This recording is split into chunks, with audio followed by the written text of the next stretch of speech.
So I will start a presentation because one of the things we talked about yesterday will become very relevant today is adverse events, right? So adverse events in this sort of thing are very important. And it's very important to know that the vast majority of adverse events can be predicted.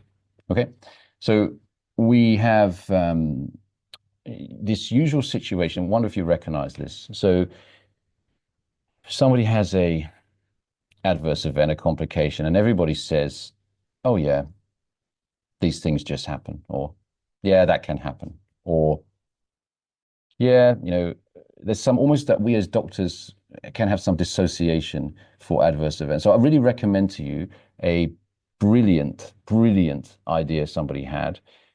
His name's Srisha Heber. He's a guy from the UK, and he had an idea to take cases from the hospital that they work in, take the complication cases and ask the patient, the legal team, because in the UK, quite a lot of the time it involves legal referral, the ethical group, and the doctor, and put them all in a room to discuss the case and film it.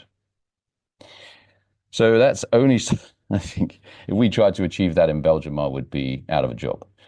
And it's because there's ego in the way. And that's a huge problem.